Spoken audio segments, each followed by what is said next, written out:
Hello दोस्तों, तो कैसे हो आप सब लोग। आप लोग क्या अनसुनी कहानियों के शौकीन हो? तो आज एक वही अनसुनी कहानी सुनाने जा रहा हूँ आप सबको। तो चलिए शुरू करते हैं एक भूतिया डरावनी कहानी। गांव का नाम था हरियापुर। वह एक पुरानी हवेली थी जिसे लोग काली बरी कहते थे। कोई भी उस हवेली के पास नहीं जाता, क्योंकि जो जाता है वो कभी पूरा वापस नहीं आता, सिर्फ अधूरी कहानियाँ सुनाई देती थी। राहुल नाम का एक लड़का शहर से अपनी नानी के पास आया था। नानी ने उसे चेतावनी दी थी, बेटा काली बरी के पास मत जाना, वहाँ गुड़िया रहती है। राहुल हंसा, हाँ नानी गुड़िया, वो गुड़िया वाली?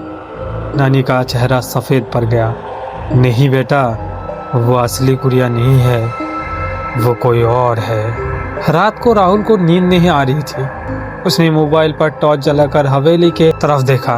दूर से हवेली के एक टूटे हुए खिड़की में हल्की लाल रोशनी दिखाई दे रही थी, जैसे कोई खिलौना चल रहा हो। अगली सुबह राहुल चुपके से हवेली में घुस गया। दरवाज़ा खुला था, अंदर धूल भरी हुई थी, लेकिन बीच में एक पुरानी लकड़ी की मेज पर एक बेहद खूबसूरत गुड़िया बैठी थी।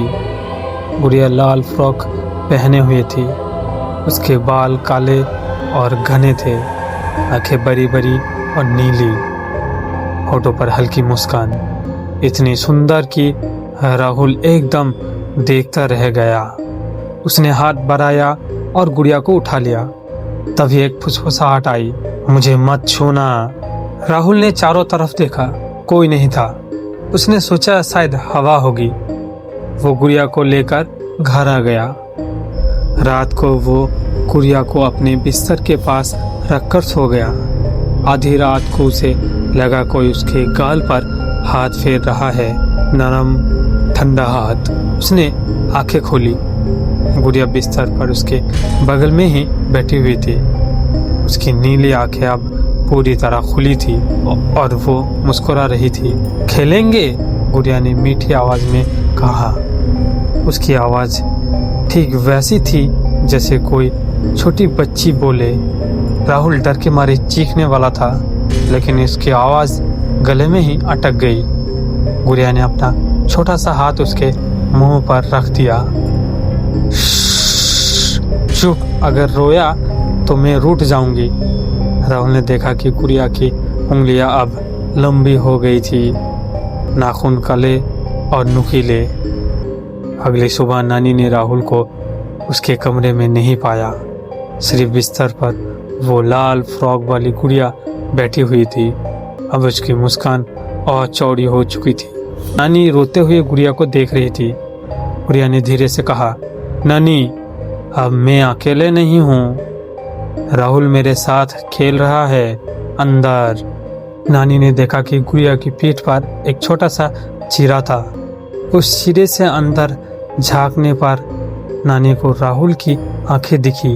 वो अंदर से गुड़िया की आंखों के पीछे से बाहर देख रहा था। उसकी आंखों में बस वही लिखा था, मुझे बाहर निकालो। लेकिन गुड़िया ने फिर मुस्कुराते हुए फ्रॉक का चीरा बंद कर दिया। अब हम हमेशा साथ खेलेंगे। उसके बाद से हरियापुर के गांव में नई कहानियां चलने लगी। कभी कभी रात को काली बारी से दो बच्चे की हंसी सुनाई देती, एक लड़के की और एक छोटी लड़की की। तो कैसा लगा आपको ये कहानी? अच्छी लगे तो कमेंट लाइक करें। मिलते हैं ऐसी कोई नई डरावनी कहानी में। Tata bye bye, see you.